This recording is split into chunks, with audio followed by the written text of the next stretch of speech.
ETF index mutual funds నేర్చుకుని stock మార్కెట్లో రాణించాలనుకుంటున్నారా? వెంటనే ఈ నెంబర్కి కాల్ చేయండి. నమస్తే, welcome back to Suman TV. ప్రస్తుతం మనతో పాటు ఉన్నారు ఫర్టిలిటీ స్పెషలిస్ట్ రేణుక గారు. నమస్తే మ్యామ్. నమస్తే మేడం, ఇప్పుడు పెళ్లికి ముందు జీన్స్ టెస్ట్ చేయడం అనేది చూస్తున్నాం మనం. అంటే కొంతమంది ఏంటంటే ఆస్తిపాస్తులు చూస్తారు, జాతకాలు చూస్తారు, ఇన్ని ఉంటాయి కదా. కాదు, ఇప్పుడు ఏంటంటే యంగ్స్టర్స్ ఏంటంటే మా జీన్స్ కూడా బాగున్నాయా లేదా, మా పిల్లలు ఎలా పుడతారు, ఆరోగ్యంగా పుట్టాలి, ఏమైనా ప్రాబ్లమ్స్ ఉంటాయా, ఇంకా మనం చూస్తే లోపలికి వెళ్తే మేనరికాలు అంటారు కదా, మేనరికం చేసుకుంటే కూడా పిల్లలు సరిగ్గా పుట్టరు. సో ఒక్కసారి అంటే పెళ్లికి ముందు మళ్ళీ సంతానానికి ముందు కూడా ఒకసారి జీన్స్ టెస్ట్ అనేది ఎంతవరకు కరెక్ట్ అంటారు? మీరు ఆస్తులు అంటున్నారు కదా, ఇప్పుడు సిబిల్ స్కోర్ కూడా చూస్తున్నారు. సో జెనెటిక్ టెస్టింగ్ చేసుకోవటము అనేది ఒక మంచి ఆప్షన్ అనే చెప్పాలి యాక్చువల్గా. ఎస్పెషల్లీ ఎవరైతే మేనరికాలు చేసుకోవాలనుకుంటున్నారో వాళ్ళు మ్యారేజ్కి ముందరే ఈ జెనెటిక్ టెస్టింగ్ చేసుకుంటే చాలా ప్రాబ్లమ్స్ అవాయిడ్ చేయొచ్చు. ఒకవేళ ఈ ప్రాబ్లం వచ్చేది ఉంది అని అనుకుంటే తెలుసుకొని ఆ ప్రాబ్లం రాకుండా ఉండటానికి కావాల్సిన జాగ్రత్తలు కూడా తీసుకోవచ్చు. ఎస్పెషలీ మేనరికాలు చేసుకునే వాళ్ళకి ఏంటి అని అంటే with in the family marriages చేసుకోవడం వల్ల చాలామంది సేమ్ జీన్స్ షేర్ చేసుకుంటారు. సో ఆ షేరింగ్ ప్రాసెస్లో ఏంటంటే ప్రాబ్లమ్స్ కూడా షేర్ అవుతాయి. మనకందరికీ కూడా 2 సెట్స్ ఉంటాయి క్రోమోజోమ్స్ ఎప్పుడైనా కానీ. ఈ 2 సెట్స్లో ఒక జీన్లో ప్రాబ్లం ఉండి, అంటే ఒక సెట్లో ప్రాబ్లం ఉండి ఇంకో సెట్ నార్మల్గా ఉంటే చాలా మటుకు ఆ హెల్త్ ప్రాబ్లం బయటకి రాదు, కానీ వాళ్ళకి ఆ లోపల ఆ ఇష్యూ ఉంటుంది. ఎప్పుడైతే ఆ 2 జీన్స్ ఆ 2 సెట్స్ ప్రాబ్లం ఉంటాయో అప్పుడు ఆ జబ్బు బయటపడడం అనేది, ప్రాబ్లం క్రియేట్ చేయడం అనేది ఉంటుంది.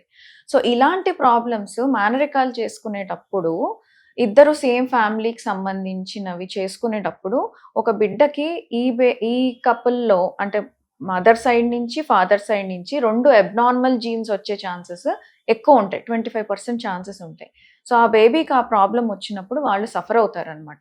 సో ఇలా మేనరికాలు చేసుకోవాలి అని అనుకున్నప్పుడు మ్యారేజ్కి ముందరే జెనెటిక్ టెస్టింగ్, క్యారియర్ స్క్రీనింగ్ అంటాం దాన్ని, ఎక్స్టెండెడ్ క్యారియర్ స్క్రీనింగ్ అంటారు, హోల్ ఎగ్జోమ్ సీక్వెన్సింగ్ అంటారు, రకరకాల టెస్టులు ఉన్నాయి. ఇవి చేసుకుంటే వాళ్ళకి ఏమన్నా అలాంటి షేర్డ్ ప్రాబ్లమ్స్ ఉన్నాయా, ఇద్దరిలో కామన్గా ఉండే జీన్స్, అబ్నార్మల్ జీన్స్ ఏమైనా ఉన్నాయా అని చెక్ చేసుకొని ఒకవేళ ఉంటే అవి పిల్లలకి రాకుండా ఉండటానికి ఏం జాగ్రత్తలు తీసుకోవాలి, ఏదన్నా ట్రీట్మెంట్స్ తీసుకోవాలా అనేది ముందే డిసైడ్ చేసుకొని అసలు మ్యారేజ్ చేసుకోవచ్చా లేదా అనేది కూడా ఒక డెసిషన్ తీసుకోవచ్చు. కొంతమంది ఆల్రెడీ మేనరికాలు చేసేసుకున్న వాళ్ళు ఉంటారు, ఈ టెస్టింగ్లు చేయించుకొని వాళ్ళు ఉంటారు, వాళ్ళు కూడా ఈ టెస్ట్ చేసుకోవచ్చు. పిల్లలు ప్లాన్ చేసుకునే ముందర ఆల్రెడీ వాళ్ళకి ఏమైనా, ఎస్పెషల్లీ ఫ్యామిలీలో ఎవరికన్నా ఇలా జెనెటిక్గా ప్రాబ్లమ్స్తో పుట్టిన పిల్లలు ఉన్నప్పుడు సో వీళ్ళు కూడా టెస్టులు చేయించుకుంటే ఏమన్నా ప్రాబ్లమ్స్ వచ్చే అవకాశాలు ఉన్నాయా అనేది కూడా వాళ్ళకి ఆ టెస్ట్లో బయటపడుతుంది. వర్స్ట్ సిచ్యువేషన్ ఇంకా ప్రెగ్నెన్సీ కూడా వచ్చేసింది, వాళ్ళు 3rd మంత్లోనో 4th మంత్లోనో ఇలా ప్రాబ్లమ్స్ వచ్చే ఛాన్సెస్ ఉన్నాయని తెలిస్తే అప్పుడు కూడా టెస్ట్ చేసుకోవచ్చు. అప్పుడు ఎలా అంటే ఉమ్మినీరు తీస్తారు, ఉమ్మునీరు తీసి పేరెంట్స్ జీన్స్ తోటి కంపేర్ చేయడమో లేకపోతే ఓన్లీ బేబీకి మాత్రమే టెస్ట్ చేయడమో కూడా చేస్తారు. కానీ 3 బెస్ట్ ఏంటి అని అంటే మ్యారేజ్కి ముందు చేసుకోవడం. చేసుకొని అన్నీ నార్మల్గా ఉంటే మ్యారేజ్ చేసుకోవచ్చు, లేదు రిస్క్ ఎక్కువగా ఉంది అని అంటే ఆ మ్యారేజ్ని ముందుకు తీసుకెళ్లాలా లేదా అనేది డిసైడ్ చేసుకోవచ్చు. సో ఇదైతే మంచి ఆప్షన్ అనే చెప్పాలి. చాలా జెనెటికల్గా వచ్చే ప్రాబ్లమ్స్ లైక్ థాలసీమియా అని, సికిల్ సెల్ డిసీజ్ అని, స్పైనల్ మస్కులర్ ఎట్రోఫీ అని, ఇవి చాలా డేంజరస్ ప్రాబ్లమ్స్, చాలా పెద్ద పెద్ద ట్రీట్మెంట్స్, చాలా డబ్బుతో కూడుకున్న ప్రాబ్లమ్స్, వాటికి క్యూర్ లేవు. ఇట్లాంటి ప్రాబ్లమ్స్ అవాయిడ్ చేయొచ్చు ఈ జెనెటిక్ టెస్టింగ్ ద్వారా. మామూలుగా పెళ్లికి ముందు మేడం కౌన్సిలింగ్స్ అంటారు కదా, కౌన్సిలింగ్ సెషన్స్ కి వెళ్ళాలి చాలా, ఎందుకంటే వాళ్ళకి ఒక అవగాహన ఉండదు, భయంతో ఉంటారు కొంతమంది, పెళ్లి అంటేనే భయపడుతూ ఉంటారు అంటారు. మరి ఇప్పుడు చూసుకుంటే ఈ జెనెటిక్ టెస్ట్ అనేది మీరు ఇందాక స్టార్టింగ్ లో అన్నారు, ఈ మధ్య కాలంలో సిబిల్ స్కోర్ కూడా చూస్తున్నారు. పెళ్లి వరకు వెళ్ళి ఇంకా తాళి కట్టే టైంలో సిబిల్ స్కోర్ బాగాలేదని పెళ్లి ఆపేశారు. అంటే ఇలాంటివన్నీ వస్తున్నాయి, బాగా ట్రెండ్ నడుస్తుంది. ఇప్పుడు కొత్తగా ఇదేంటంటే జెన్యూ టెస్ట్ అనేది మీరు చెప్పారు, మేనరికంగా అనేది అంతా కూడా. అంటే ఇలా టెస్టులు చేసుకోవడం అనేది సాధ్యమైన బయట మామూలుగా? అవును, ఇది ఇప్పుడైతే మనకు ఆ ఫెసిలిటీస్ ఉన్నాయి, టెస్ట్ చేసుకోవడానికి చాలా జెనెటిక్ సెంటర్స్ ఉన్నాయి, చాలా రకాల టెస్ట్లు కూడా వచ్చాయి.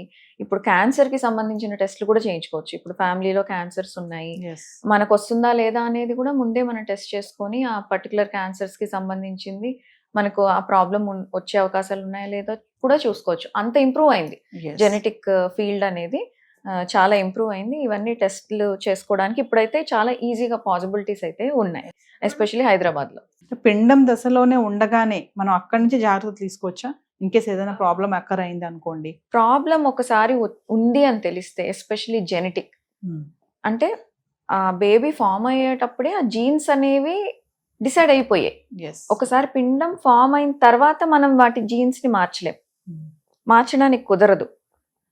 మేబీ ఫర్దర్గా ఒక 20 years తర్వాత జీన్ థెరపీస్ అనేవి బాగా డెవలప్ అయితే అప్పుడేమన్నా పాసిబుల్ అవుతుందేమో, కానీ ఇప్పుడున్న టెక్నాలజీకి అయితే ఒకసారి ఒక బిడ్డ ఏర్పడిపోయే జీన్స్ డిసైడ్ అయిపోయిన తర్వాత ఎటువంటి జాగ్రత్తలు తీసుకున్నా వాటిని నార్మల్ చేయడానికి కుదరదు. అందుకనే బేబీ ఫామ్ కాకముందే, అంటే మ్యారేజ్కి ముందు ఆర్ ప్రెగ్నెన్సీ ప్లాన్ చేసుకోక ముందు టెస్ట్లు చేయించుకోవడం బెస్ట్. అంటే చాలా మందికి మీరు అన్నట్టుగానే చేసుకోకపోవడం వల్ల తర్వాత చాలా సమస్యలే వస్తున్నాయి. పిల్లలకి డిజీజెస్ రావడం కానీ ఇవన్నీ కూడా, అంటే బ్యాక్గ్రౌండ్ లో ఎవరికైనా తాతలు ముత్తాతలకి ఎవరికైనా ఉన్నా కూడా వచ్చే ఛాన్సెస్ ఉంటాయి. అందుకనే మేము పేషెంట్ వచ్చినప్పుడు, ఎస్పెషల్ ఇట్లా కౌన్సిలింగ్స్కి వచ్చినప్పుడు వాళ్ళ ఫ్యామిలీ హిస్టరీ అంతా అడుగుతాం. మీ ఫ్యామిలీలో ఎవరికన్నా లోపాలతో ఉన్న పిల్లలు పుట్టారా, మెంటలీ రిటార్డెడ్ పిల్లలు ఎవరైనా ఉన్నారా, ఇంకేమైనా హెల్త్ ప్రాబ్లమ్స్ ఉన్నాయా, క్యాన్సర్స్ ఇట్లాంటివి ఏమైనా ఇష్యూస్ ఉన్నాయా, ఇలాగ వైఫ్ది హస్బెండ్ది ఇద్దరివి డీటెయిల్ హిస్టరీ అడుగుతాం. అలాంటి డౌట్స్ ఏదన్నా ఉంటే వాళ్ళకి ఈ పర్టికులర్ జెనెటిక్ టెస్ట్ చేయించుకోండి, ఇది ఏమన్నా ఉండొచ్చు ఛాన్స్ అనేది ఉంటుంది. తర్వాత స్క్రీనింగ్ లో కూడా ఈ థాలసీమియాలు ఏమన్నా ఉన్నాయా ఇలాంటివి, ఎందుకంటే కొన్ని మేనరికాలు చేసుకుంటేనే జెనెటిక్ ప్రాబ్లమ్స్ వస్తాయని అలా ఏం లేదు.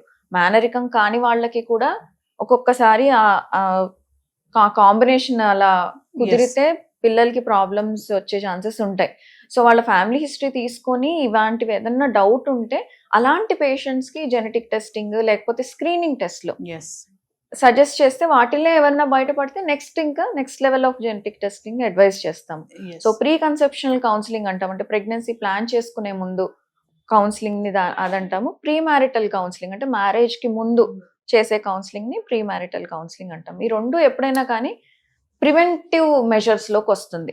ప్రాబ్లం వచ్చిన తర్వాత ట్యాకిల్ చేయడం కాదు, ప్రాబ్లం రాకముందే జాగ్రత్త పడటం. అంటే ఒకవేళ యంగ్స్టర్స్ ఇలాంటి ఆలోచన వచ్చింది అనుకోండి, ఇంట్లో పెద్దవాళ్ళు కూడా అవసరమా, నువ్వు పెళ్లికి ముందు ఏంటి జెన్యూ టెస్ట్ అంటున్నావు, ఇదంతా ఎందుకు, మాకు అప్పట్లో ఇలాంటి ఏమీ లేవు కదా, మేము చూసాం పెళ్లి చేసుకోవాలని పెద్దవాళ్ళు అంటూ ఉంటారు. మరి అలాంటి వాళ్ళకి ఏమైనా ఫైనల్ గా చెప్తారా మేడం? ఇప్పుడు అప్పట్లాగా కావాలి అని అంటే ఇప్పుడు మనం స్మార్ట్ ఫోన్స్ వాడకూడదు, మనము మోడర్న్ డ్రెస్సెస్ వేసుకోకూడదు, మోడర్న్ మెడికల్ ట్రీట్మెంట్స్ ఏది వేసుకోకూడదు. హార్ట్ అటాక్ వస్తే చచ్చిపోవాలి, స్ట్రోక్ వస్తే పారాలిసిస్ తో బాధపడాలి, అవ్వట్లేదు కదా. సో మనకి ఆప్షన్ ఉంది, ట్రీట్మెంట్ ఆప్షన్స్ ఉన్నాయి. హార్ట్ అటాక్ వచ్చినా బతుకుతున్నారు, మంచి మంచి సర్జరీస్ చేయించుకొని వాళ్ళ లైఫ్ స్పాన్ ఎక్స్టెండ్ చేసుకుంటున్నారు. అవన్నిట్లో టెక్నాలజీ వాడుకుంటున్నప్పుడు ఈ ఆస్పెక్ట్స్ లో ఎందుకు వాడుకోకూడదు? నీకు ఏదైనా ప్రాబ్లం ఉంటే నీతోటే ఆగిపోతుంది ఆ జెనెటిక్ ప్రాబ్లం అనేది, నెక్స్ట్ జనరేషన్ కి వెళ్లకుండా ఉంటుంది. నీకు ఆ ఆపర్చునిటీ అవకాశం ఉన్నప్పుడు ఎందుకు యూజ్ చేసుకోకూడదు? కొన్ని కంట్రీస్ లో, ఇరాక్, టర్కీ ఇట్లాంటి కంట్రీస్ లో జెనెటిక్ టెస్టింగ్ మ్యాండేటరీ చేశారు.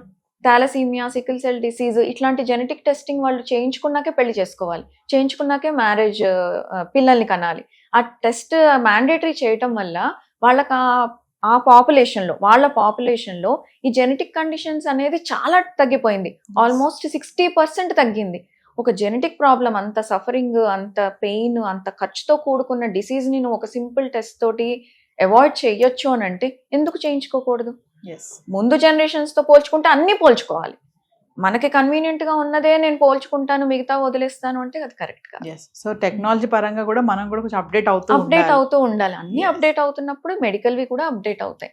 సో పాత రోజులతో చేసినవి కరెక్టే, వాటిల్లోనూ మంచి ఉంది, కానీ ఆ మంచికి ఇవి కూడా యాడ్ చేస్తే ఇంకా బెటర్ అవుట్కమ్ వస్తుంది. కొంతమంది ఏంటంటే షై ఫీల్ అవుతారు మేడం, కపుల్సే ఉన్నారు, పెళ్లి చేసుకోవాలనుకుంటున్నారు, అమ్మాయి అడుగుతుంది వెళ్దామని ఒకసారి టెస్ట్ చేయించుకున్నాం, తను ఏంటంటే అవసరమా హాస్పిటల్కి వెళ్ళడానికి షై ఫీల్ అవ్వచ్చు, వెళ్తే ఏదైనా ఉందని తెలుస్తుంది, ప్రాబ్లం వస్తుంది అనుకునే వాళ్ళకి ఏం చెప్తారు కపుల్స్ కి? షై ఫీల్ అవడం కంటే భయం అని చెప్పాలి.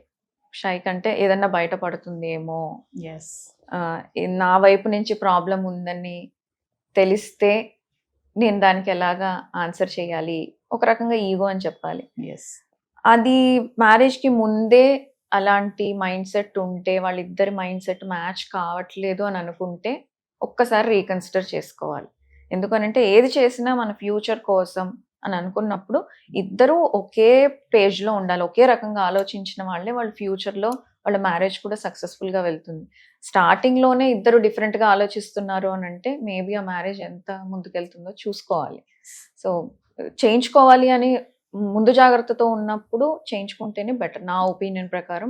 ఇప్పుడు వస్తున్న సిచ్యువేషన్స్, లైఫ్ స్టైల్ ఇష్యూస్ ఇవన్నీ చూసుకుంటే మనకి ఏదైనా ఒక మెథడ్ ఉంది ఫ్యూచర్లో ఈ ప్రాబ్లం అవాయిడ్ చేసుకోవడానికి, ప్రివెంట్ చేయడానికి అని అంటే దానికి వెళ్ళటమే better. Yes, thank you ma'am.